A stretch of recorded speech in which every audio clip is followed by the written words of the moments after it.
എന്ത് പെർഫെക്ഷനാ? ചുമ്മാ വെറുതെ പറയാതെ അത് മുഴുവൻ ഇടിഞ്ഞു പൊളിഞ്ഞ പോകത്തില്ല. നമ്മൾ ഉണ്ടാക്കിയതാണ് പശുവിനെ, അല്ലാതെ കാട്ടിൽ നിന്ന് പശുവിനെ കിട്ടത്തില്ല. പുറയിലൊരു കണ്ണില്ല എന്നുള്ളത് ബുദ്ധിയില്ലാത്ത ഒരുത്തൻ ഉണ്ടാക്കിയെന്നുള്ളതിന് നല്ല തെളിവല്ലേ. ആദ്യത്തെ ഗുഹയ്ക്കകത്ത് ചരിഞ്ഞ് കിടക്കുന്ന അയാളെ തന്നെയാണ് 21 ഗുഹയ്ക്കകത്തും ഉണ്ടാക്കി വെച്ചിരിക്കുന്നത്. നാരായണ ഗുരുവിനെ ചമ്മന്തി നമുക്ക് വേണം ദോശ തിന്നാൻ. എന്നാൽ ഒരു തേങ്ങ ഇട്ട് ചമ്മന്തി അരച്ച് തരാൻ പറഞ്ഞാൽ വിദ്വാൻ അറിയാവോ? പശു എങ്ങനെയാണ് ഒരു മല കയറും? അതിന് കയറാനൊന്നും നോക്കത്തില്ല. കാരണം അത്രയും ഭാരമുള്ള പശുവാണ്. കരണ്ട് ഓടാനൊക്കാത്തതും ചാടാനൊക്കാത്തതും ഇടിക്കാത്തതുമായിട്ടുള്ള പശുവിനെയാണ് നമ്മൾ ഉണ്ടാക്കിയിരിക്കുന്നത്. അത് മൂത്രം ഒഴിക്കുന്നിടത്ത് നമ്മൾ എപ്പോഴും ബുദ്ധിമുട്ട് അനുഭവിക്കുന്നൊരു കാര്യമല്ലേ. നമ്മൾ വെറുതെ നോക്കിയാൽ മതി, ഒരു പല്ലിയുടെ ഷേപ്പിൽ തന്നെയാണ് ഇപ്പോഴും ശരീരം ഉണ്ടായിക്കൊണ്ടിരിക്കുന്നത്. എന്തിനാണ് മരിക്കേണ്ട ആവശ്യം? എന്താ? ഉണ്ടായ ആൾ ജീവിച്ചാൽ പോരെ. ഹെൽമെറ്റ് ഇട്ട് ഉണ്ടാക്കാത്തത് എന്താ? അത് മോളിൽ നിന്ന് കൊത്തി. അന്ന് ഇവിടുത്തെ എന്താണ് പാറപ്പുറത്ത് വന്നെന്ന് അവനൊന്ന് കൊത്തി കാണിക്കാൻ പറ. അത്ഭുതം കൂറുന്നത് വിവരമില്ലായ്മ കൊണ്ട് മാത്രമാണ്. വിവരമില്ല എന്നുണ്ടെങ്കിൽ ഭയങ്കര അത്ഭുതമാണ് പ്രപഞ്ചം മുഴുവൻ. എല്ലാ അത്ഭുതമാണ്. 12 വയസ്സിൽ മെൻസസ് ആയി, അല്ലെങ്കിൽ 14ാമത്തെ വയസ്സിൽ ശുക്ലം വന്നു. എന്തോ നമ്മൾ കൊച്ചിനെ ഉണ്ടാക്കാമെന്ന് പറഞ്ഞാൽ കൊച്ചിനെ ഉണ്ടാക്കുന്നതിനെ വളർത്താനായിട്ട് പോകാനായിട്ടുള്ള കഴിവില്ലാത്തതുകൊണ്ടാണ് ചെയ്യേണ്ടതെന്ന് പറയുന്നത്. ഗദ്യത്തിലും എഴുതിയതിനകത്തും ഒക്കെ അദ്ദേഹം എഴുതി വെച്ചിരിക്കുന്ന വഴികളിനകത്ത് ഒരിക്കൽ പോലും പറയാത്തൊരു വാക്കാണ് ഈഴവനം. നാരായണ ഒരു പറയാൻ സാധ്യതയുള്ളതാണ് ഞാൻ പറയുന്നത്. അദ്ദേഹത്തിൻ്റെ എഴുത്തിൽ നിന്ന് മാത്രം ഞാൻ പറയുന്നതുമാണ്. നമ്മളെല്ലാം ഒന്നാണെന്ന് പറഞ്ഞാൽ ഒന്നാകാൻ താല്പര്യമില്ലാത്തവർ ഇഷ്ടം പോലെ ഇവിടെ ഉണ്ട്. ഇപ്പോഴും നമ്മൾ ചില രീതികൾ, ശൈലികൾ ജീവിതത്തിൽ മാറ്റാൻ പറ്റുന്നുണ്ട്. ഇപ്പോൾ ഉദാഹരണത്തിന് ഇപ്പം എൻ്റെ വീടിൻ്റെ സൈഡിൽ ഒരു അമ്പലമുണ്ട്. അപ്പോൾ നമ്മൾ ഈ ചെറുപ്പം തൊട്ട് വർഷങ്ങളായി ഈ പോകുന്ന വഴിക്ക് ബൈക്കിൽ പോകുമ്പോൾ ഇങ്ങനെ നോക്കി പ്രാർത്ഥിക്കും, നടന്നു. പക്ഷെ നമുക്കത് മാറ്റാൻ പറ്റത്തില്ല. അത് എന്ത് ചെയ്യാൻ പറ്റുമോ? അത് അടിയന്തരമായി മാറ്റേണ്ട ഒരു കാര്യമല്ല. നമ്മളൊരു കുട്ടിക്കാലം തൊട്ട് നമ്മളെ പഠിച്ചു വരുന്ന ഒരു കാര്യങ്ങളാണ്. അതുകൊണ്ടാണ് അതിനെ ആചാരം നമ്മൾ പറയുന്നത്. എത്ര ശ്രമിച്ചാലും നമ്മൾ പോകുന്ന വഴിക്ക് ഇപ്പം നമ്മളെത്ര എത്തി, അല്ലെങ്കിൽ ഒരു ദൈവവിശ്വാസം വിട്ടെന്ന് പറയാനും പോകുന്ന വഴിക്ക് ഇങ്ങനെ ഒന്ന് നോക്കിയിട്ട് നല്ല കയ്യിലിങ്ങനെ അറിയാതെ. അത് നമ്മൾ കുട്ടികളായിട്ട് വളരുന്ന സമയത്ത് അമ്മയും അച്ഛനും നമ്മളെ നോക്കുന്നത്. അപ്പോൾ നമ്മൾ കുട്ടികളാണ്. അപ്പോൾ കുട്ടികളായിരിക്കുന്നവർ മറ്റുള്ളവരെ ആശ്രയിച്ചേ വളരാൻ പറ്റത്തുള്ളൂ. അപ്പോൾ ആശ്രിതത്വ ബോധത്തോടെ വളരുന്നവരായിരിക്കും കുട്ടികളെല്ലാം. അപ്പോൾ നമുക്കൊരു ധൈര്യം വരണമെന്നുണ്ടെങ്കിൽ നമ്മൾക്ക് ആ ധൈര്യം തരുന്നതിന് ഒരു ആശ്രിതത്വമുള്ള സ്ഥലങ്ങളിൽ പോയിട്ടായിരിക്കും നമ്മൾ. അതിനെയാണ് നമ്മൾ പണ്ട് കാലത്ത് അഭയം എന്നൊക്കെ പറയുന്നത്, ഒരു അഭയസ്ഥാനം എന്നൊക്കെ പറയുന്നത്. അപ്പം അച്ഛനോ അമ്മയോ അല്ലെന്നുണ്ടെങ്കിൽ മുതിർന്നവർ എന്നുള്ള വാക്കാണ് ശരിക്കും അതിനകത്ത് വരേണ്ടത്. പിന്നെ പ്രായം കൊണ്ട് പലതരത്തിലുള്ള അനുഭവങ്ങളുള്ള മനുഷ്യരായതുകൊണ്ട്, കുട്ടികളെ വളർത്തുന്നത് അവരായത് കാരണം കൊണ്ട് അവർക്ക് കുട്ടികളെക്കാളും കൂടുതൽ എന്തായാലും അറിവുണ്ട്. അപ്പോൾ ആ അറിവുള്ളവരെ ആശ്രയിച്ചിട്ട് വളരുന്നത് കൊണ്ട് ആശ്രിതത്വ മനോഭാവത്തോടെ മാത്രമേ നമ്മളുണ്ടാകത്തുള്ളൂ. അപ്പം ആ അമ്മയ്ക്കും അച്ഛനും അവർ വളർന്നു കഴിയുമ്പോഴും ഇത് ഇങ്ങനെ പഠിപ്പിച്ച് വളർന്നതുകൊണ്ട്, ആശ്രിതത്വ ബോധത്തോടെ വളരുന്നതുകൊണ്ട് പിന്നെ ആശ്രയത്തിന് വേണ്ടി ആരെങ്കിലും വേണം എന്ന് അവർക്കും ഇതേ പ്രശ്നമുണ്ട്. അപ്പോഴാണ് നാട്ടിൽ അറിയപ്പെടുന്ന അറിവുള്ള ആൾ എന്ന് നമ്മൾ വിളിക്കപ്പെടുന്ന, പലപ്പോഴും പണ്ട് കാലത്താണെങ്കിൽ ഗുരുക്കന്മാർ എന്നറിയപ്പെടുന്നവരായിരിക്കും. അപ്പോൾ നമ്മളെ അക്ഷരം പഠിപ്പിച്ചവർ തൊട്ട് ഒരു വിഷയത്തിനകത്ത് ആ വിഷയങ്ങൾ അറിയുന്ന ഒരാൾ. അപ്പോൾ അങ്ങനെ നമ്മളെക്കാളും അറിയുന്നവരുടെ ഗൈഡൻസിലാണ് നമ്മളെപ്പോഴും. അപ്പോൾ ഒരു സംഘത്തിനകത്ത് കൂട്ടത്തിൽ പ്രായമായവർക്ക് കൂടുതൽ അനുഭവജ്ഞാനം ഉള്ളതുകൊണ്ട് അവരെ ആശ്രയിച്ചിട്ടാണ് നമ്മൾ ചിന്തിക്കുകയൊക്കെ ചെയ്യുന്നത്. അവരോട് ചോദിക്കാം, അവരോട് അറിയാം. ഇങ്ങനെ പറഞ്ഞ് പഠിപ്പിച്ചിരിക്കുന്ന ഒരു സ്ഥലത്ത് നിന്ന് ഈ ലോകം ഒക്കെ ഈ വീട്ടിലെ കാര്യങ്ങളെല്ലാം ചെയ്യുന്ന ഒരു അമ്മയും അച്ഛനും ഉള്ളതുപോലെ നാട്ടിലൊരു ഗുരു ഉണ്ടായിരിക്കുന്ന, അല്ലെങ്കിൽ ഒരു നേതാവ് ഉണ്ടായിരിക്കുന്ന ആളിനെ അറിയുന്നത് പോലെ ഈ ലോകമൊക്കെ ഉണ്ടാക്കിയ ഒരാളുണ്ടെന്ന് നമ്മുടെ സങ്കല്പമുണ്ട്. ആ സങ്കല്പത്തിനെ പ്രതിനിധീകരിച്ചിട്ടാണ് ഈ അമ്പലവും പള്ളിയും എല്ലാം ഉണ്ടാക്കിയിട്ടുള്ളത്. അപ്പോൾ അത് കാരണം കൊണ്ട് അവരുടെ ഒരു ആശീർവാദത്തോടെ, അവരുടെ ഒരു അനുവാദത്തോടെ നമ്മൾ ജീവിക്കുകയാണെന്ന് തോന്നുമ്പോൾ, നമ്മളൊരു കാര്യത്തിന് ഇറങ്ങുന്ന സമയത്ത് പെട്ടെന്ന് ഈ ആളിൻ്റെ ഒരു അനുഗ്രഹം ഉണ്ടെങ്കിൽ കാര്യം നേരെ നടക്കുമെന്നാണ് നമ്മൾ ഈ വീട്ടിലെക്കാരോട് ചോദിക്കുന്ന അതേ ഭാവത്തിലാണ് ഈ ആശ്രിതത്വം ഉണ്ടായത്. അപ്പോൾ അത് ബിൽറ്റ് ചെയ്ത് അത് ആളുകൾ ഇങ്ങനെ പഠിപ്പിക്കുന്നത് വഴിയാണ്. വേറെ ലോകത്ത് മറ്റൊരു ജീവിയും അത് ചെയ്യുന്നുണ്ടാകത്തില്ലെന്ന് നമ്മൾ അറിയണം. എല്ലാവരെയും മനുഷ്യർ സങ്കല്പിച്ചുണ്ടാക്കുന്ന ഒരു ലോകമുണ്ട്. അങ്ങനെ അല്ലാതെ നമുക്ക് ലോകത്തിനെ മനസ്സിലാക്കാനൊക്കത്തില്ല. ഇപ്പം നമ്മൾ ഇപ്പോൾ ഈ നിൽക്കുന്ന അതൊരു വാഴയാണെന്ന് പറയും, അതിനടുത്ത് നിൽക്കുന്ന കമുകാണ്, അത് തെങ്ങാണ്. പക്ഷേ ഈ തെങ്ങിനറിയാവും അത് തെങ്ങാണെന്ന്. ഇല്ല, ഇത് മനുഷ്യർക്ക് അറിയാം. അപ്പം നമ്മൾ മനസ്സിലാക്കാനുള്ളതാണ് ഈ ഓരോ ചെടിക്കും പേരിട്ടത് മനുഷ്യരാണ്. അപ്പം മനുഷ്യരുടെ സങ്കല്പം കൂടെ ചേർത്ത ഒരു ലോകത്തിനെ പറ്റിയുള്ള അറിവേ നമുക്കുള്ളൂ. നമ്മളെല്ലാവരും സെക്സിൽ ഏർപ്പെടുന്നുണ്ട്, പ്രണയിച്ചിട്ടോ അല്ലാതെ കല്യാണം കഴിഞ്ഞിട്ടോ. പക്ഷേ ഈ പല മൃഗങ്ങൾക്കും, ഇപ്പോൾ എൻ്റെ വീട്ടിലെ പശു 5 പ്രസവിച്ചെങ്കിലും ഇന്ന് വരെ ഒരു കാളയെ കണ്ടിട്ടില്ല. അതിനെക്കുറിച്ച് ആ ഒരു ഏരിയയെക്കുറിച്ച് ചിന്തിച്ചിട്ടുണ്ടോ എപ്പോഴെങ്കിലും? അല്ല, അത് നമ്മളാണ് അതിനെ വളർത്തുന്നത്. നമ്മുടെ സൗകര്യത്തിനുണ്ടാക്കിയ ജീവി മാത്രമാണ് ഇയാൾ പറയുന്ന പോത്തും പശുവൊക്കെ, അല്ലാതെ താനേ ഉള്ളതല്ല. നമ്മളുണ്ടാക്കിയ പശുവും നമ്മളുണ്ടാക്കിയതാണ് പശുവിനെ, അല്ലാതെ കാട്ടിൽ നിന്ന് പശുവിനെ കിട്ടത്തില്ല. ഇതങ്ങനെ മനസ്സിലാക്കണം. നമ്മുടെ വിചാരം നമ്മൾ ഈ കാണുന്ന തക്കാളിക്ക സാധാരണ അങ്ങനെയല്ല. നമ്മളുണ്ടാക്കിയതാണ് തക്കാളിക്ക, നമ്മളുണ്ടാക്കിയതാണ് നെല്ല്. പുല്ലായിരുന്നു, പുല്ലിനകത്തു നിന്നാണ് നെല്ലുണ്ടായത്. ആ നെല്ലുണ്ടായത് എങ്ങനെയാണെന്ന് ചോദിച്ചാൽ, ഏറ്റവും വലിപ്പമുള്ള അരിമണി പുല്ലിനകത്തുണ്ടാകുന്നത് ശേഖരിച്ച് അത് മാത്രം നട്ട് അതിനകത്ത് ഈ പാറ പോലിരുന്ന അരിമണി മാറ്റി സോഫ്റ്റായിട്ടുള്ള അരിമണി മാത്രം ഇങ്ങനെ തരംതിരിച്ച് അതിനെയാണ് സെലക്ഷൻ എന്ന് പറയുന്നത്. അങ്ങനെ തരംതിരിച്ച് ഈ കഴിഞ്ഞ ഒരു 6000 വർഷം കൊണ്ട് തരംതിരിച്ചുണ്ടാക്കിയതാണ് നമ്മൾ ഇന്ന് കാണുന്ന നെല്ലല്ല. അല്ലാതെ കാട്ടിൽ പോയി നെല്ല് കാണാമെന്ന് വിചാരിച്ചാൽ ഒരു നെല്ല് അവിടെ ഇല്ല. ഈ കാണുന്ന തെങ്ങ്, നമ്മളിപ്പോൾ കാണുന്ന ഈ പൂക്കളല്ല, താനേ ഉണ്ടായതല്ലത്, സെലക്ട് ചെയ്ത് എന്ന് പറഞ്ഞാൽ സ്വാഭാവികമായ സെലക്ഷൻ എന്ന് പറഞ്ഞാൽ നിലനിൽക്കാൻ കഴിവുള്ളതുകൊണ്ട് നിലനിൽക്കാൻ കഴിവുള്ളത് തുടരും എന്ന് പറയുന്നതാണ് നമ്മൾ പരിണാമം എന്ന് പറയുന്നത്. അതിനകത്ത് ഇടപെട്ട് നമ്മളെപ്പോലുള്ള ജീവികൾ ഇടപെട്ട് രൂപമാറ്റം വരുത്തിയതാണ് ഈ കാണുന്ന പച്ചക്കറി എന്ന് നമ്മൾ ഇന്ന് പറയുന്നത് മുഴുവൻ. അതൊന്നും അങ്ങനെ സ്വാഭാവികമായി അങ്ങനെ നിന്നതല്ല. അതുകൊണ്ടാണ് അവരുടെ ജീവിതത്തിനെ ആടിനെ വളർത്തുന്നതും കോഴിയെ വളർത്തുന്നതും പന്നിയെ വളർത്തുന്നതും പന്നിക്കും കോഴിക്കും ആടിനും വേണ്ടിയല്ല. അതുകൊണ്ടാണ് ആളുകൾ അത് ആലോചിക്കാത്തത്. ഇത്രയും നമ്മൾ അറിയണം. അപ്പം തൊഴിക്കാത്ത പശു, ഇടിക്കാത്ത പശു, ഇറച്ചി കൂടുതലുള്ള പശു, പാല് കൂടുതലുള്ള പശു, നമ്മൾക്ക് കൈകാര്യം ചെയ്യാൻ വലിപ്പത്തിലുള്ള പശു, ഇങ്ങനെ സെലക്ട് ചെയ്താണ് നമ്മൾ ഇന്ന് കാണുന്ന പശു. ഇപ്പോൾ ആ പശുവിനെ കാട്ടിലോട്ട് വിട്ട ഒറ്റ സെക്കൻഡ് കൊണ്ട് പുലിയും കടുവാൻ പിടിച്ചത് പോകും. കാരണം അതിന് ഓടാനൊക്കത്തില്ല. കാരണം നമ്മളിതൊന്നും ഈ തരത്തിൽ ഒരു കഴിവിനെ അനുവദിക്കാതെ ഉണ്ടാക്കിയ പശുവിൻ്റെ ലൈംഗികതയെ പറ്റി അയാൾ പറഞ്ഞുകൊണ്ടിരിക്കുന്നത്. പശുവിൻ്റെ ബാക്കി കാര്യത്തിനെ പറ്റി ഇയാൾ ഓർക്കാത്തതുണ്ട്. പശു എങ്ങനെയാണ് ഒരു മല കയറും? അതിന് കയറാനൊന്നും നോക്കത്തില്ല. കാരണം അത്രയും ഭാരമുള്ള പശുവാണ്. കാരണം ഓടാനൊക്കാത്തതും ചാടാനൊക്കാത്തതും ഇടിക്കാത്തതുമായിട്ടുള്ള പശുവിനെയാണ് നമ്മൾ ഉണ്ടാക്കിയിരിക്കുന്നത്. ആ പശുവിനെ കാട്ടിൽ ഒരു ജീവിയെയും നേരിടാൻ അതിന് കഴിവില്ല. കാരണം അതിന് ഇടിക്കാൻ അറിയാവുന്നതല്ല, ഓടാൻ അറിയണം. അപ്പോൾ കാട്ടിനകത്തെ പശുവിൻ്റെ രൂപത്തിലിരിക്കുന്നത് മാനും ഇതിൻ്റെ തന്നെ മുന്നിലുണ്ടായിരിക്കുന്ന ഒരു മൃഗമുണ്ട്, അതിൻ്റെ പേരിപ്പം എനിക്ക് ഓർമ്മ വരുന്നില്ല.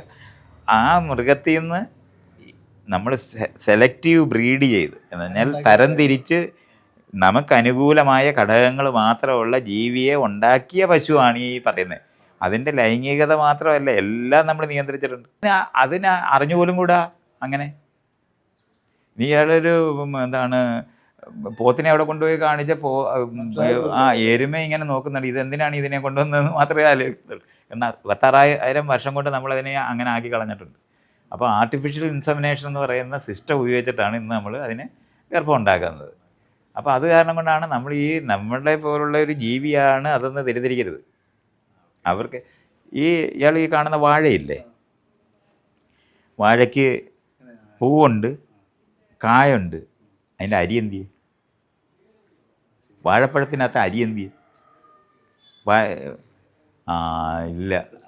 അത് നമ്മളിങ്ങനെ വളരെ സൂക്ഷിച്ച് നോക്കി അരി ഏറ്റവും ചെറിയ അരിയുള്ളത് ഏതാണെന്ന് നോക്കി അതിനകത്തുനിന്ന് ഇപ്പോൾ അരിയില്ലാത്ത പഴം ഉണ്ടാക്കുന്ന വാഴയായി അത് മാറി. ഇനി ഈ മനുഷ്യനില്ലാതെ ഈ വാഴയ്ക്ക് പടരാനൊക്കത്തില്ല. ആ കഴിവുകളെല്ലാം നശിപ്പിച്ചിട്ടുണ്ട്. ഇയാൾ ഈ പശുവിനെ ലൈംഗികമായ ബന്ധത്തിൽ ഏർപ്പെടുന്നതിനകത്തുള്ള ആണ് ഏതാന്ന് ചോദിക്കുന്ന ചോദ്യം പോലെയല്ല, ഇതിന് ജീവിക്കാനേ പറ്റത്തില്ല. അത് നമ്മൾ ഇടപെട്ട് പിടിച്ചു വെക്കണം ഇന്നിപ്പോൾ. എന്ന് പറഞ്ഞാൽ ഒരു വണ്ടിനെ കണ്ടപ്പോൾ വണ്ടിനെ ഉപയോഗിച്ച് പരാഗണം നടത്താൻ പറ്റുമെന്ന് വിചാരിച്ച് ഉണ്ടാക്കിയ പൂവും ആ പൂവിനകത്ത് തേൻ വെച്ചാൽ തേന് കുടിക്കാൻ വരുമ്പോൾ പരാഗണം നടക്കുമെന്ന് മനസ്സിലാകുന്നുണ്ട്. കാറ്റിന് പകരം ഈ ജീവിയെ ഉപയോഗിക്കാമെന്ന് കണ്ടുപിടിച്ചതാണ് പൂക്കളൊക്കെ. വണ്ടിനെയൊക്കെ കണ്ടപ്പം ഈ പാർട്ടിയെ ഉപയോഗിച്ച് ഞങ്ങളുടെ പരാഗണം നടത്താൻ പറ്റുമെന്ന് ചെടികൾ കണ്ടുപിടിച്ചിട്ടാണ് ഈ പൂവൊക്കെ കണ്ടുപിടിച്ചത്. ആ പൂവ് കണ്ടുപിടിച്ചിരിക്കുന്ന സ്ഥലത്ത് നമ്മൾ ഉണ്ടാക്കി അതുപോലെ ഉണ്ടായിട്ടുള്ളതാണ് വാഴയും. അപ്പം പഴം തിന്നിട്ട് അതിനകത്ത് കുരു എവിടെയെങ്കിലും കളയും. അപ്പോൾ അതവിടെ കിടന്ന് കിളിക്കും. അപ്പോൾ ഈ വാഴയുടെ ചവിട്ടി തന്നെ ഈ കുരു കിടക്കത്തില്ല. പഴം തിന്നാൻ കൊണ്ടുപോകുന്നവനെ അത് കൊണ്ടുപോകുന്ന വഴിക്ക് ഒരു വവ്വാൽ കൊണ്ടുപോവുക, അല്ലെങ്കിൽ ഒരു കിളി കൊത്തി കൊണ്ടുപോവുക. നമ്മളെ പോലുള്ള ജീവികൾ അത് തിന്നിട്ട് അങ്ങോട്ട് നടക്കുമ്പോൾ ആ കുരു അപ്പോൾ ഇതിൻ്റെ ചെവിട്ടി വീണ് എന്നെ കിളിക്കത്തില്ല എന്നുള്ളതാണ് നമ്മളെ ഉപയോഗിക്കാൻ വേണ്ടി അവർ നിർമ്മിച്ചതാണത്. അപ്പം അങ്ങനെ നമ്മളിത് ഈ പഴങ്ങളെല്ലാം നമ്മൾ ഇന്ന് കാണുന്ന വാഴപ്പഴത്തിൻ്റെ ജീവിതത്തിനെ പറ്റി ഇയാൾ ആലോചിക്കാതാണ് ഈ പശുവിന് മാത്രം ഒരു പ്രശ്നമാണെന്ന് വിചാരിച്ചത്. അതുകൊണ്ടാണ് നമ്മൾ ചില അല്ല, അവർക്കത് അങ്ങനെ ചിന്തിക്കാൻ തന്നെ കഴിയാത്തിടത്തായിട്ടുണ്ട്. ഒത്തിരി വർഷമായി. ഇപ്പോൾ അതിൻ്റെ കുഞ്ഞ് പാൽ കുടിച്ചാൽ ശരിയല്ലെന്ന് വിചാരിക്കുന്ന പശുവായിട്ടുണ്ടാവും. ഇത് കറക്കാനാണ് പുതിയ മെഷീനൊക്കെ കണ്ടുപിടിച്ചിട്ട് അതും കൊണ്ടുവരാതെ ഈ കൊച്ചിനെയും കൊണ്ടാണ് കുടിപ്പിക്കുന്നതെന്നൊക്കെ ആലോചിക്കുന്ന പശുവായിട്ടുണ്ടാവും. അങ്ങനെയാണ് അത് നിൽക്കുന്നത്. നമ്മൾ ഈ വിചാരിക്കുന്നതല്ല, നമ്മളതിനു വേണ്ടി രൂപമാറ്റം വരുത്തി ലോകത്തിനെ മാറ്റിക്കഴിഞ്ഞവരാണ്. അതുകൊണ്ട് നമ്മുടെ ചുറ്റിനും കാണുന്ന ഈ മരങ്ങളും ചെടികളും എല്ലാം അത് താനേ ഉണ്ടായി വന്ന് നിൽക്കുകയാണെന്ന് വിചാരിക്കരുത്. അതെല്ലാം നമ്മൾ ഒത്തിരി ഇടപെട്ട് കഴിഞ്ഞ്. നമ്മുടെ കൃഷി എന്ന് പറയുന്നത് പോലെ നമ്മൾ ഇതിനെ മാറ്റുന്ന മറ്റൊരു പ്രവൃത്തിയില്ല. ലോകത്തെ ഏറ്റവും കൂടുതൽ ട്രാൻസ്ഫോം ചെയ്ത ആദ്യത്തെ പ്രവൃത്തിയാണ് കൃഷി. അതുവരെ നമ്മളെല്ലാവരും പരസ്പരം ഈ ഒരു ചെടി മൃഗത്തിനെയും അല്ലെന്നുണ്ടെങ്കിൽ വണ്ടിനെയോ ഉപയോഗിച്ച് നിൽക്കുന്ന പോലെ നമ്മളും അതിനെ ആശ്രയിച്ച് ജീവിച്ചിരുന്നതാണ്. കൃഷി കണ്ടുപിടിച്ചതാണ് മനുഷ്യരെ കണ്ടുപിടിച്ച ലോകത്തിലെ ഏറ്റവും വലിയ രൂപമാറ്റം വരുത്തുന്നത് തൊട്ട് ജീവിതശൈലി എല്ലാം മാറ്റിയിട്ടുണ്ട്. അതിലിപ്പോൾ നമ്മൾ കൃഷി കണ്ടുപിടിച്ചിട്ട് നമ്മുടെ കണക്കനുസരിച്ചിട്ട് നമ്മുടെ പുറകോട്ട് നമ്മൾ പഠിക്കുകയോ എടുക്കുകയോ ചെയ്യുമ്പോൾ ഒരു 8,000 തൊട്ട് 10,000 വർഷത്തിന് മുമ്പാണ് കൃഷി കണ്ടുപിടിക്കുക. അങ്ങനെയാണ് അന്ന് തൊട്ടാണ് നമ്മൾ ഒരിടത്ത് ആ കൃഷി ചെയ്യുന്നിടത്ത് താമസിക്കാൻ തുടങ്ങുന്നത്. അതുവരെ ഭക്ഷണം തേടി ജീവിച്ചിരുന്നവരാണ്. അപ്പം ആ മാറിപ്പോയിരിക്കുന്ന ജീവിതശൈലിയിൽ അനുസരിച്ചിട്ട് നമ്മൾ മുഴുവൻ മാറിപ്പോയി. നമുക്ക് വേലിയൊക്കെ വേണം. ഇപ്പോൾ നമ്മൾ ഈ കാണുന്ന മതിലെല്ലാം ഉണ്ടാക്കുന്നിടത്ത് നമ്മൾ എത്തിച്ചേർന്ന് അങ്ങനെയാണ്. കൃഷിയില്ലാതിരുന്ന സമയത്ത് നമുക്ക് അങ്ങനത്തെ വേലിയില്ല. നമ്മൾ എവിടെയാണോ ഇരിക്കുന്നത് അവിടെ നമുക്ക് നമ്മുടെ ഭക്ഷണങ്ങൾ നമ്മൾ തിന്നാൻ ഒരു മരത്തിൻ്റെ ചവിട്ടിൽ നമ്മളിരിക്കുന്നത്. മാവേല മാങ്ങ ഉണ്ട്, അതുകൊണ്ട് അവിടെ പോയി ഇരിക്കുകയാണ്. മാങ്ങ വീഴുമ്പോൾ എടുത്ത് അല്ലെങ്കിൽ മാവേ കയറി നമ്മൾ തിന്നുകൊണ്ടിരിക്കുകയാണ്. മാങ്ങ തീരുന്നത് വരെ അതിൻ്റെ ചവിട്ടിരിക്കത്തുള്ളൂ. അത് കഴിഞ്ഞാൽ പിന്നെ ആ മാവിനോട് നമുക്ക് യാതൊരു ബന്ധവുമില്ല. നമ്മളവിടെ നിന്ന് അങ്ങ് പോവുകയാണ് ചെയ്യുന്നത്. വേറെ മാവേ മാങ്ങ ഉണ്ടോയെന്ന് നോക്കി, അല്ലെങ്കിൽ വേറെ വല്ല തോട്ടിൽ മീനുണ്ടോയെന്ന് നോക്കി അങ്ങ് പോകത്തേ ഉള്ളൂ. മറ്റേതങ്ങനല്ല. നമ്മൾ ഉണ്ടാക്കിയത് കഴിഞ്ഞാൽ ആളുകൾ പല സമയത്തും പലയിടത്തു നിന്നും കളക്ട് ചെയ്തുകൊണ്ട് വന്ന് ശേഖരിച്ചു കൊണ്ട് വന്ന സാധനങ്ങൾ തിന്നിട്ട് അരിയെല്ലാം കൂടെ ഒരിടത്ത് അതിൻ്റെ കുരുവ് എല്ലാം ഒരിടത്തിട്ട് അടുത്ത തവണ അതുവഴി വന്നപ്പോൾ ഇവിടെ ഇതെല്ലാം കൂടെ പിടിച്ച് നിൽക്കുന്നത് കണ്ടപ്പോഴേ ഇതെങ്ങനെ ഇത് ഒന്നിച്ചിവിടെ ഇങ്ങനെ വന്നു എന്ന് ആലോചിച്ചപ്പോഴാണ് നമ്മൾ കഴിഞ്ഞ തവണ തിന്നിട്ടിട്ടതാണ് ഈ കിളിച്ച് നിൽക്കുന്നതെന്ന് കണ്ടുപിടുത്തമാണ് കൃഷി. അങ്ങനെ കണ്ടുപിടിക്കുമ്പോൾ നമ്മൾ ഈ സാധനങ്ങൾ അപ്പോൾ വേറെ മൃഗങ്ങൾ വന്ന് അത് എടുത്തുകൊണ്ട് പോകാതിരിക്കാൻ അതിൻ്റെ ചുറ്റിനും നോക്കിയിരിക്കാൻ എന്ന പണിയെടുക്കാൻ തുടങ്ങി. അപ്പം നമ്മൾ നട്ട ചെടികളുടെ ചുറ്റിനും ഇരിക്കാൻ തുടങ്ങിയതാണ് നമ്മൾ ഇന്ന് കാണുന്ന ഗ്രാമവും നമ്മൾ കാണുന്ന വേലിയും എല്ലാം ഉണ്ടാക്കി. ആ വേലി നമ്മുടെ അതിരായിട്ട് നമ്മൾ അനുഭവിക്കുന്നിടത്തേക്ക് നമ്മൾ മാറി. അങ്ങനെയാണ് വേലി നമ്മുടെ അതിര ഏതാണെന്ന് ചോദിച്ചാൽ ഇയാൾ ഇവിടെ ഇരുന്നിട്ട് ഇയാളുടെ അതിര ഏതാണെന്ന് ചോദിച്ചാൽ ഇയാളുടെ വീടിൻ്റെ ചുറ്റിനുള്ള വേലിയെ പറ്റി ഇയാൾ ആലോചിക്കും. അല്ലാതെ ഇവിടെ ഇരിക്കുന്ന സ്ഥലത്തല്ല. അങ്ങനെ നമ്മൾക്ക് ഒരു അതിരുമില്ലാതെ അതിനു മുമ്പ് അങ്ങനെ ഇരിക്കുന്നതിന് കണ്ടെത്തുന്ന ദൂരത്തിൽ നമ്മുടെ അതിരായിട്ട് നമ്മൾ അനുഭവിക്കുക. ഇപ്പം അങ്ങനെയല്ല. ഇപ്പോൾ ദുബായിലിരിക്കുന്നവനെ അതിരിനെ പറ്റി പറയുകയാണെങ്കിൽ കേരളത്തിൽ അവൻ്റെ വീടിൻ്റെ ചുറ്റിനുള്ള മതിലാണ് ആലോചിക്കുന്നത്. ഇങ്ങനെ ദൂരെ വേറെ അതിരുണ്ടായ ജീവിയായി നമ്മളെല്ലാം മാറിപ്പോയി. അല്ലാതെ ഈ പശുവിൻ്റെ കാര്യത്തിൽ മാത്രമല്ല ഈ പ്രശ്നം. നമുക്ക് ജീവിക്കുന്ന സ്ഥലത്തൊന്നും നമ്മുടെ ബോധം എനിക്ക് അവിടെ ഒരു സ്ഥലമുണ്ട്, ഒരു അതിരുണ്ട് എന്നുള്ള അറിവില്ല. അതിന് പകരം ഇന്നിപ്പം നമുക്ക് കൃത്യമായിട്ട് അറിയാം അതിര് ഏതാണ്, ആരാണ് അയൽക്കാരനെന്നറിയാം. അതേ സമയത്ത് ബസ് സ്റ്റോപ്പിൽ ഇരിക്കുന്ന സമയത്ത് ഈ അനുഭവമില്ല. അവിടെ നമ്മൾ ഇരിക്കുന്ന ആ ബസ്സിനകത്ത് കയറി ഇരിക്കുന്ന സീറ്റിനെ പറ്റി നമ്മൾ ഇതുപോലെ വഴക്കൊക്കെ ഇടും. പക്ഷേ അപ്പോഴും നമ്മൾ വീട്ടിൽ പോകുമ്പോൾ ഈ സീറ്റും കൊണ്ട് പോകത്തില്ല. അത് നമ്മൾ അവിടെ ഇട്ടിട്ടേ പോകുന്നത്. അതുവരെ പറയും ഇതെൻ്റെ അടയാളമൊക്കെ വയ്ക്കും. ഒരു ഒരു വായിച്ചുകൊണ്ടിരിക്കുന്ന ഒരു ബുക്ക് വയ്ക്കും, അല്ലെന്നുണ്ടെങ്കിൽ പണ്ടൊക്കെ ആണെങ്കിൽ കർച്ചീഫ് വയ്ക്കും, തൊപ്പി വയ്ക്കും. ഇതൊക്കെ വെച്ച് അടയാളപ്പെടുത്തും അവിടെ ഒരാളുണ്ട് എന്ന് പറഞ്ഞ്. ഇതെൻ്റെ ആണെന്ന് പറയുന്നു, എൻ്റെ സീറ്റാണെന്നൊക്കെ പറയും. നമ്മുടെ സീറ്റൊന്നും അല്ലത്, പബ്ലിക് സീറ്റാണ്. നമ്മളിപ്പോൾ ഓക്യുപ്പൈ ചെയ്യുന്നു എന്നുള്ളത് മാത്രമേ ഉള്ളൂ ഇപ്പോഴുള്ള. അങ്ങനെ മാത്രമായിരുന്നു അതിലുണ്ടായിരുന്നു. അവിടുന്ന് പോയിട്ടാണ് നമ്മൾ ഈ പറയുന്ന വേലിക്കൽ അതിലുണ്ടായിരിക്കുന്നതിനകത്ത് നമ്മളും മാറി, നമ്മൾ ഇടപെടുന്ന ഈ ജീവികളെയും നമ്മൾ മാറ്റി. അങ്ങനെ രണ്ട് കൂട്ടർ. ഇപ്പോൾ പശു വാഴയുടെ ചുറ്റിനും നമ്മളിരിക്കും. കൊല വെട്ടിക്കഴിഞ്ഞിട്ട് അതിൻ്റെ കുഞ്ഞിനെ എല്ലാം മാറ്റി നടണമെന്ന് നമുക്കിന്ന് അറിയാം. അപ്പോൾ കണ്ട് വാഴച്ചവിട്ടി ഇരിക്കുന്ന മനുഷ്യനായി നമ്മൾ മാറിപ്പോയെന്നുള്ള കാര്യം ഇതുപോലെ അറിയണം. അതുപോലെ ചില ദൈവവിശ്വാസികളുമായിട്ട് സംസാരിക്കുമ്പോൾ അവർ പറഞ്ഞൊരു മെയിൻ കാരണം, നമ്മുടെ മനുഷ്യൻ്റെ ശരീരം നോക്കും. മനുഷ്യശരീരത്തിൻ്റെ സൃഷ്ടിച്ചേക്കുന്ന ഒരാൾ എന്തോ അടുക്കി വെച്ചേക്കുന്ന പോലെ ചവയ്ക്കാൻ പല്ലുകൾ. ഇതിന് ശരിക്കും മനുഷ്യശരീരത്തിൽ മൈത്രേയം തോന്നിയിട്ടുള്ള നിരൽപാകതകൾ പറയാൻ പറ്റും. പിന്നെ പുറയിലൊരു കണ്ണില്ല എന്നുള്ളത് ബുദ്ധിയില്ലാത്ത ഒരുത്തൻ ഉണ്ടാക്കിയെന്നുള്ളതിന് നല്ല തെളിവല്ലേ? പേടിച്ചിട്ട് നമ്മൾ ഭിത്തിക്കുമ്പോൾ തിരിഞ്ഞു നിൽക്കത്തില്ലേ? വിവരമുള്ള ആരെങ്കിലും ഉണ്ടാക്കിയതാണെന്നുണ്ടെങ്കിൽ തലയ്ക്ക് പുറയിലൊരു കണ്ണ് വയ്ക്കത്തില്ലേ? അറിഞ്ഞുകൂടാ. അങ്ങനെയൊന്നും അല്ല ഇതുണ്ടായത്. ആരെങ്കിലും അടുക്കി വെച്ചതല്ല. ആയിരക്കണക്കിന് വർഷമല്ല, ലക്ഷക്കണക്കിന് വർഷം കൊണ്ടുണ്ടായതാണ്. അതുകൊണ്ടാണ് ഒരു കാര്യത്തിന് ഉപയോഗിക്കുന്ന 2ഉം 3ഉം തരത്തിൽ ഉപയോഗിക്കുക എന്ന് പറയുന്നതൊക്കെ നമ്മൾ കണ്ടുപിടിച്ചിട്ടുണ്ട്. ഈ കൈ വെച്ചിട്ട് നമ്മൾ നമ്മുടെ മൂക്കിനകത്ത് തൊടും, നമ്മുടെ ആസനത്തിൽ തൊടും, അത് കഴിഞ്ഞ് വായിക്കകത്ത് തൊടും. ഇത് കൊള്ളാവുന്ന വിവരമുള്ളതാണെന്നുണ്ടെങ്കിൽ ഇതിനെല്ലാം പ്രത്യേകം ഓരോ കൈ ഉണ്ടാക്കത്തില്ലായിരുന്നു. അത് ഈ കൈയടി രോഗമൊക്കെ ഇങ്ങനെ പിടിക്കുമോ? അപ്പോൾ കൈ ഷേക്ക് ഹാൻഡ് കൊടുക്കുന്നതിൻ്റെ കയ്യിൽ അവനെ എല്ലായിടം തൊട്ടച്ച കൈയാണ് ആയിട്ട് വരുന്നത്. അപ്പോൾ കയ്യിലൊരു ഗ്ലൗസ് ഉണ്ടാകത്തില്ലായിരുന്നോ വിവരം ഉണ്ടായിരുന്നെന്നുണ്ടെങ്കിൽ? അത് മൂത്രം ഒഴിക്കുന്നിടത്ത് നമ്മൾ എപ്പോഴും ബുദ്ധിമുട്ട് അനുഭവിക്കുന്നൊരു കാര്യമല്ലേ?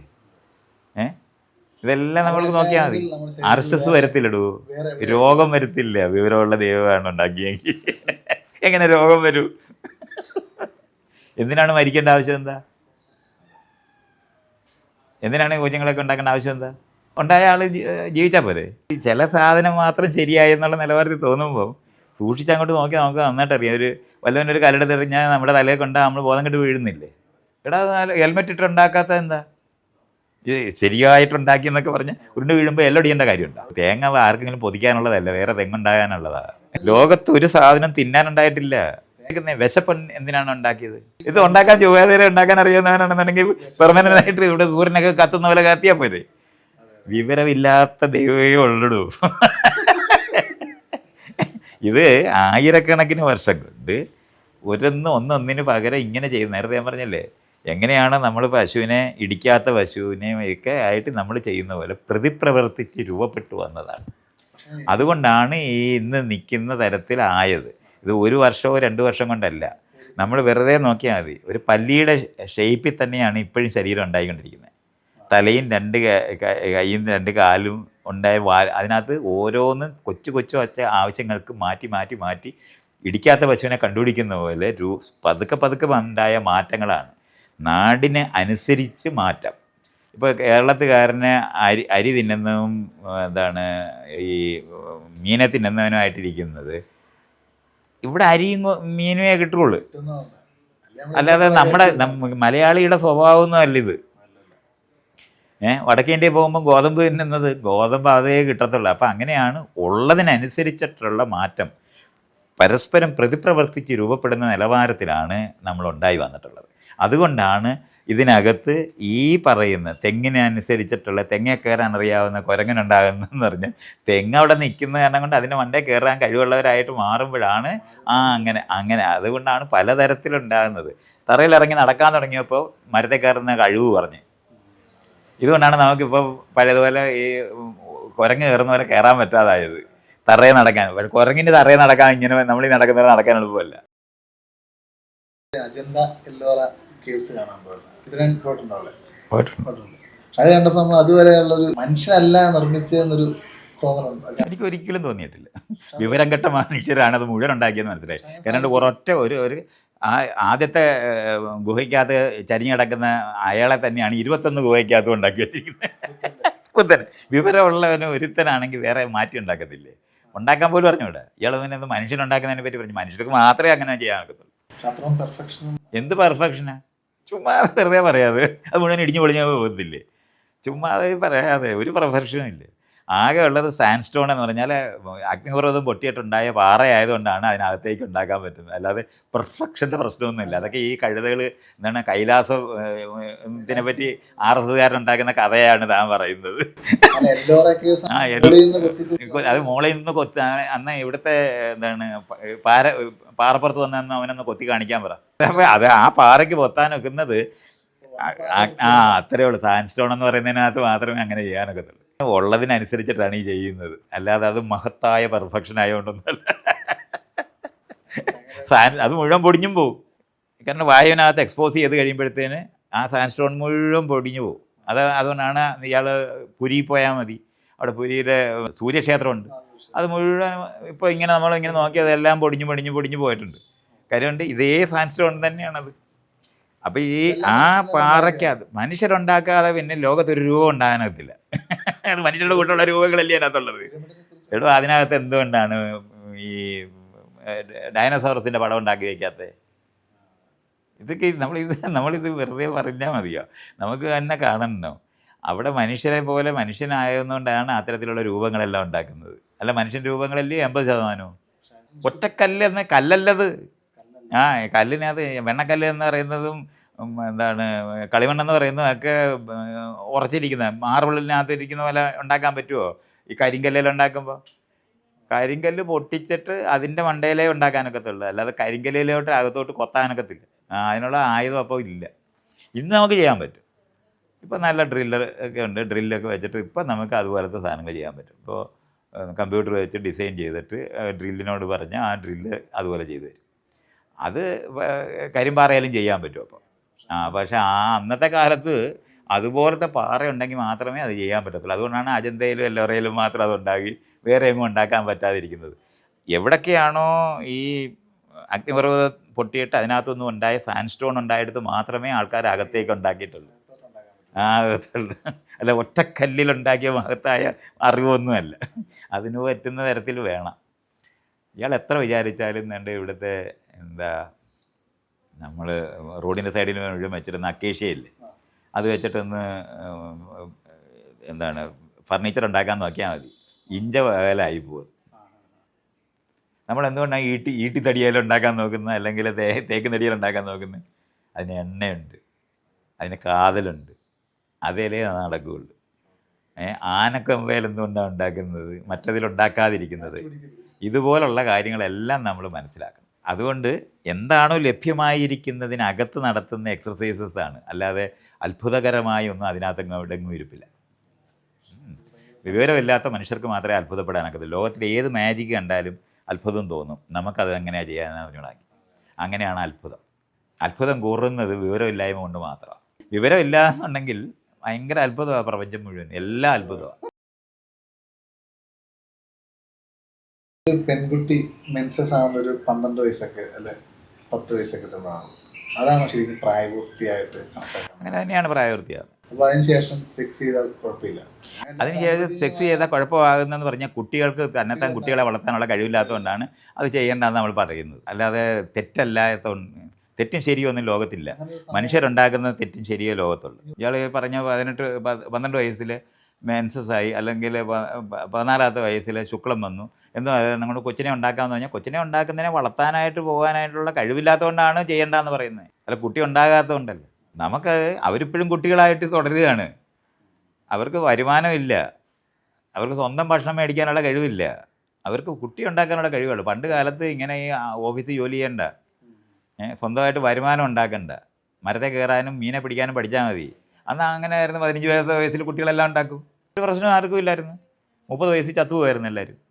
5000 വർഷം മുമ്പ് വരെ മനുഷ്യരുടെ ഏറ്റവും നീളമുള്ള വയസ്സെന്ന് പറയുന്നത് 30 വയസ്സായിരുന്നു. അത് കഴിഞ്ഞിട്ടാണ് അടുത്ത ഒരു 10 വയസ്സ് 40 വയസ്സാകുന്നത് ഒരു 2000-3000 വർഷം കൊണ്ടാണ്.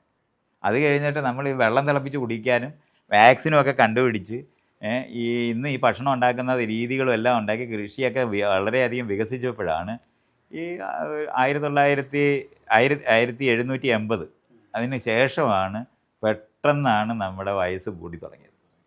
60 വയസ്സ്. അപ്പോഴന്നും നമ്മുടെ മലയാളികൾ ഷഷ്ടിപൂർത്തി ആഘോഷിക്കുമായിരുന്നു. ഇന്ന് ഒരൊറ്റ പറയത്തില്ല. ഈ ഈഴവ സമുദായത്തിലെ കുടുംബത്തിലാണ് നമ്മൾ ജനിച്ചത് എന്നെ സംബന്ധിച്ച്.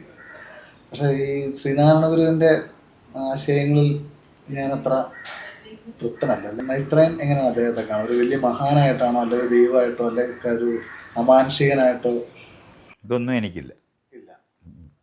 പഴയ കാലത്തെ വേദാന്തം പഠിച്ച മനുഷ്യൻ്റെ ജീവിതത്തിനെ മാറ്റണമെന്നും അവരെ മനുഷ്യരായിട്ട് കാണണമെന്ന് ആഗ്രഹിച്ച ഒരു മനുഷ്യനാണ്. പക്ഷെ അദ്ദേഹത്തിന് ഈ അന്നത്തെ കാലഘട്ടത്തിൽ ഒരു ഈഴവ ശിവനെ പ്രതിഷ്ഠിക്കുന്നത് അത് ശരിക്കും ഒരു വലിയ വാല്യുള്ള കാര്യമാണോ? അന്നത്തെ അവസ്ഥ ഭക്ഷണം പോലും ഇല്ലാത്ത അവസ്ഥയാണ്. എനിക്കറിയാവുന്ന ഞാനത് ഇത് നമ്മൾക്ക് നേരിട്ട് കേട്ടിട്ടില്ലാത്ത ആണെങ്കിലും നാരായണ ഗുരുവിൻ്റെ കൃതി പഠിച്ചിട്ടുള്ള ഒരാളാണ് ഞാൻ. അദ്ദേഹം മലയാളത്തിലും തമിഴിലും സംസ്കൃതത്തിലും എഴുതിയിട്ടുണ്ട്. അദ്ദേഹത്തിൻ്റെ ഗദ്യത്തിലും എഴുതിയിട്ടുണ്ട്. പദ്യത്തിലാണ് ഏറ്റവും കൂടുതൽ എഴുതിയിട്ടുള്ളത്. ഗദ്യത്തിലും എഴുതിയതിനകത്തും ഒക്കെ അദ്ദേഹം എഴുതി വച്ചിരിക്കുന്ന വഴികളിനകത്ത് ഒരിക്കൽ പോലും പറയാത്തൊരു വാക്കാണ് ഈഴവനെന്നത്. ഒരിക്കലും പറഞ്ഞിട്ടില്ല, എഴുതിയിട്ടില്ല. മാത്രമല്ല നാം എന്നുള്ള പ്രയോഗമേ അദ്ദേഹം എഴുതിയിട്ടുള്ളൂ. അല്ലാതെ ഒരിക്കലും നാം, നമ്മൾ എന്നുള്ള വാക്കല്ലാതെ നീ എന്ന് പറഞ്ഞാൽ ഞാനെന്നുള്ള വാക്ക് പോലും ഉപയോഗിച്ചിട്ടില്ലാത്ത ആളാണ്. അത് എഴുതിയിട്ടില്ല, പറഞ്ഞിട്ടില്ല. ഞാൻ വായിച്ചിട്ടുള്ളതിനകത്തൊന്നും ഇല്ല.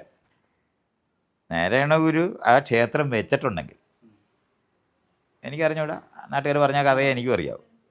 പറഞ്ഞിട്ടുണ്ടെങ്കിൽ ക്ഷേത്രം വന്ന് ഒരു പ്രതിഷ്ഠ നടത്താൻ അവകാശമില്ലാത്ത ഒരു സമുദായമായിട്ട് ആയിരുന്നു ഈഴവരിരുന്നത്.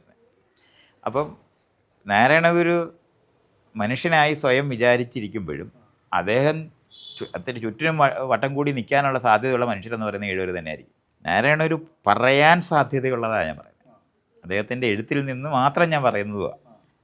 ഈ ശിവനെ പ്രതിഷ്ഠിച്ച എന്താ എന്ന് ചോദിക്കുമ്പോൾ അതിനുള്ള അവകാശം നിങ്ങൾക്കുണ്ടാകും. അപ്പം നമ്മുടെ ശിവനെ പ്രതിഷ്ഠിച്ചു എന്ന് മാത്രമായിരിക്കും അദ്ദേഹം പറയാൻ സാധ്യതയുള്ളത്. പക്ഷെ കേട്ട് നിൽക്കുന്നവർ മുഴുവൻ ഈഴവരാ. അപ്പോൾ അവർക്ക് എല്ലാവർക്കും മനസ്സിലായി നമ്മുടെയെന്ന് പറഞ്ഞാൽ ഈഴവനെന്നാണ്. അതുകൊണ്ട് ഈഴവ ശിവനെന്നായതല്ലാതെ തിരിച്ചാകാൻ സാധ്യതയില്ല. ഇനി അത് പോട്ടെ. ഇനി അദ്ദേഹം അങ്ങനെ പറയുമ്പോഴും പ്രതിഷ്ഠ നടത്താൻ അവകാശമില്ലാതിരിക്കുന്ന ആളുകൾ അത് ചെയ്യാനായിട്ട് അവകാശമുണ്ടെന്നുള്ള പ്രഖ്യാപനമാണ് അതിനകത്തുള്ളത്. മാത്രമല്ല ഈ പറയുന്ന ഒരു കല്ല് മാത്രമാണ് എടുത്തു വെച്ചത്, അല്ലാതെ ഒരു ഒരു ഒരു ഒരു രൂപവും അതിനകത്ത് ഉണ്ടാക്കി വെച്ചിട്ടില്ല. പുഴയിൽ മുങ്ങി ഒരു കല്ലെടുത്ത് പ്രതിഷ്ഠിക്കുകയാണ് ചെയ്തതെന്നുള്ളതാണ് പറഞ്ഞിട്ടുള്ളത്. ആ ചെയ്തിരിക്കുന്ന സാധനം വഴി നടക്കാൻ പറ്റത്തില്ലെന്ന് പറയുമ്പോൾ വഴിയെ നടക്കുമ്പോൾ ഇയാൾ ഭക്ഷണത്തിൻ്റെ കാര്യം ഇപ്പം പറയാത്ത എന്താ? 50 കൊല്ലം മുമ്പാണെങ്കിൽ എൻ്റെ പ്രായത്തിലുള്ള ഒരാളുടെ മുന്നിൽ ഇയാൾക്ക് കസേരയിട്ടിരിക്കാൻ ഒക്കത്തില്ല. അപ്പോൾ ഇയാൾക്ക് അത് ശരിയല്ല എന്ന് പറയും. അപ്പോൾ ഈ കസേര ഇരുന്നില്ല എന്നുണ്ടെങ്കിൽ എന്താ ഇപ്പോൾ കുഴപ്പം?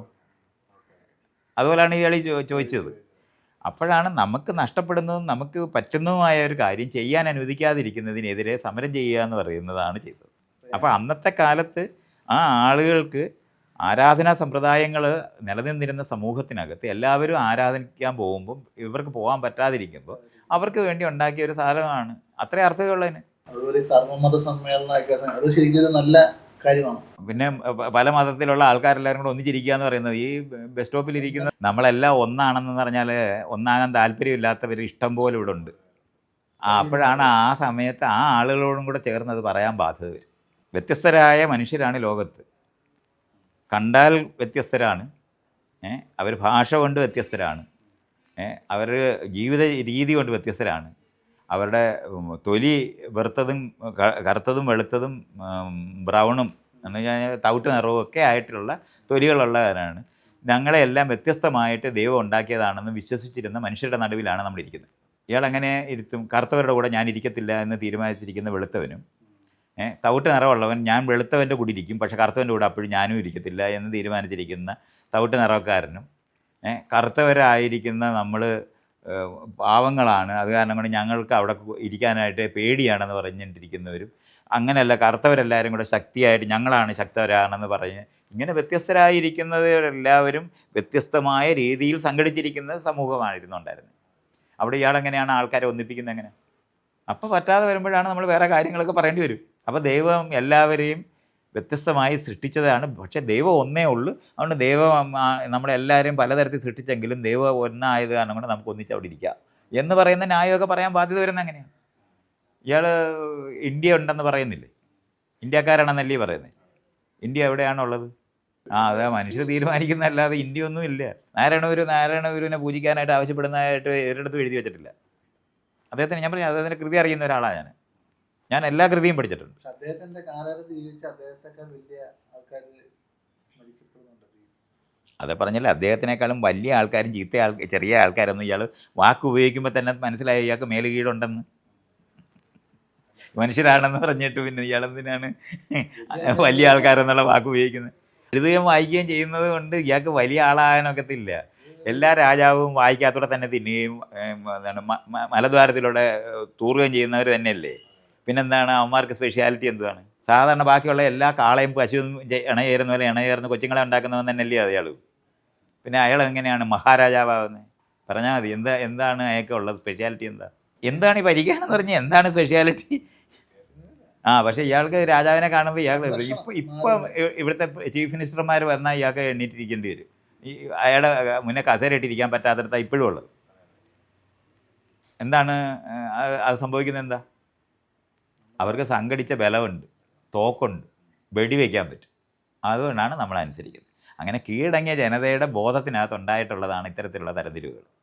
അപ്പം ഒരാൾ വലിയ ആളാണെന്ന് ഒരാൾ ചെറിയ ആളാണെന്ന് പറയുന്നത് ശരീരം കൊണ്ട് വലിപ്പമോ ചെറുപ്പമോ ആണെന്നുണ്ടെങ്കിൽ, അല്ലെങ്കിൽ കാര്യങ്ങൾ പറയാനറിയാവുന്ന കാരണം കൊണ്ട് വലിപ്പമാണ് ചെറുപ്പമാണെന്ന് പറയുന്നത്, അതുപോലെ ഒരു സാധനം വാങ്ങാനുള്ള വിഭവങ്ങൾ നമ്മുടെ കയ്യിലുണ്ടെന്ന് പറയുന്നതിനുള്ള ഈ വ്യത്യാസങ്ങളെ ഊതിപ്പെരുപ്പിച്ചുണ്ടാക്കിയെടുത്തിരിക്കുന്ന ഒരു സമൂഹമാണ് നമ്മൾ ഈ കാണുന്നത്.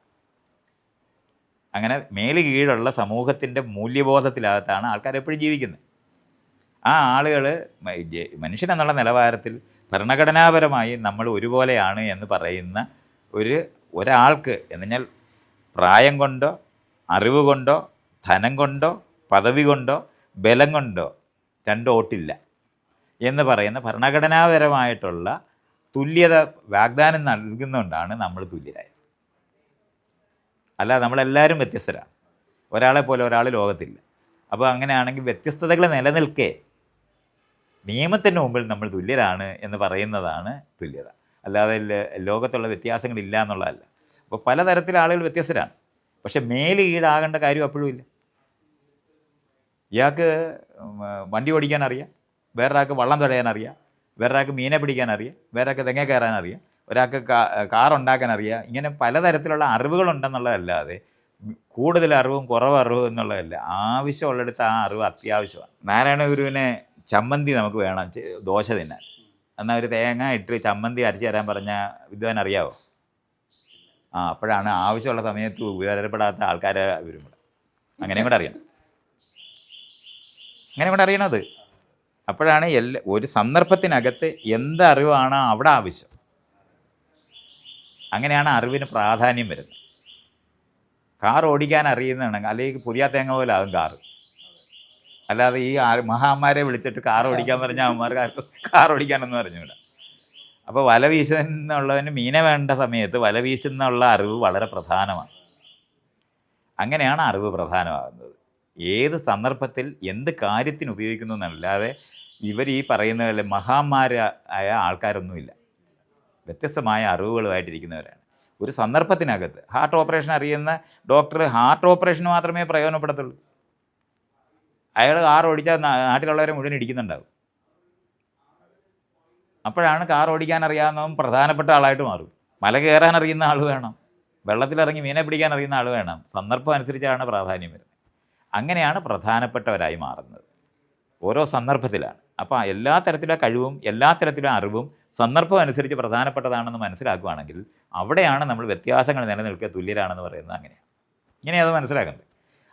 അങ്ങനെ അറിഞ്ഞുകൂടാത്ത കാലത്ത് പദ്യം ചൊല്ലുന്ന കേട്ടാൽ അയാൾക്ക് ഭയങ്കര അറിവാണെന്ന് തെറ്റിദ്ധരിക്കുന്ന കാരണം കൊണ്ട്, സംസ്കൃതം ചൊല്ലുന്ന കേട്ടാൽ അവന് അറിവുണ്ടെന്ന് വിചാരിക്കുന്ന കാരണം കൊണ്ടാണ് നമ്മളെ പറ്റിക്കാൻ വേണ്ടി ഉണ്ടാക്കിയിട്ടുള്ള ആശയങ്ങളാണ് ആ തരത്തിലുള്ള മഹത്വങ്ങളല്ല. അല്ല വേറെ അർത്ഥമൊന്നുമില്ല. അല്ല നാരായണഗുരുവിനെ പൂജിക്കുക എന്ന് പറഞ്ഞാൽ വിവരമില്ലാത്തവരാണ്. ആരെയും പൂജിക്കുന്നത് വിവരമില്ലാത്തതുകൊണ്ട് പൂജയെ ആവശ്യമില്ലാത്തതാണ്. അങ്ങനെ അറിയുന്ന സമയത്ത് ഒരു കാര്യമില്ല. നാരായണഗുരുവിന് ഇപ്പം ഞാൻ ഈ പറയുന്ന തുല്യതയെ പറ്റിയുള്ള ഇപ്പം നമ്മൾ ഭരണഘടനാപരമായി നമ്മൾ കിട്ടുന്ന അറിവ് അദ്ദേഹത്തിനുണ്ടോയെന്ന് ചോദിച്ചാൽ ഇല്ല. ആർക്ക് വോട്ട് കൊടുക്കണമെന്നുള്ള ചോദ്യം നാരായണഗുരു മുമ്പേ ഇല്ല. കാരണം അന്ന് വോട്ടിംഗ് സിസ്റ്റം ഇല്ല. അതിന് രാജാവിൻ്റെ കീഴിൽ ഭരിക്കുന്നവരെ അതിനെപ്പറ്റി മാത്രമേ അദ്ദേഹത്തിന് പറയാനൊക്കത്തുള്ളൂ. അതുകൊണ്ടാണ് ഞാൻ ഈ പറഞ്ഞത്, ആ ഏരിയകൾ അറിയാൻ കഴിയാതിരിക്കുന്ന വശങ്ങളെന്നും കാണും. അപ്പോൾ അന്നത്തെ കാലത്ത് രാജഭരണം നിലനിൽക്കുന്ന കാലത്ത് മനുഷ്യർ എങ്ങനെ ചെയ്യണമെന്ന് ജീവിക്കണമെന്ന് പഠിപ്പിക്കാനേ നാരായണഗുരുവിന് കഴിയൂ. ഈ ഇന്നത്തെ നമ്മൾ പറയുന്ന അറിവ് അദ്ദേഹത്തിന് ഉണ്ടാകാൻ ഒരു സാധ്യതയില്ല. അതുകൊണ്ട് ഗുരുക്കന്മാരെന്ന് പറഞ്ഞ് പണ്ട് കാലത്ത് അവർക്ക് ഭയങ്കര അറിവാണെന്ന് പറയുമ്പോൾ ആ കാലഘട്ടത്തിനകത്തുള്ള അറിവേ അവർക്കുള്ളൂ.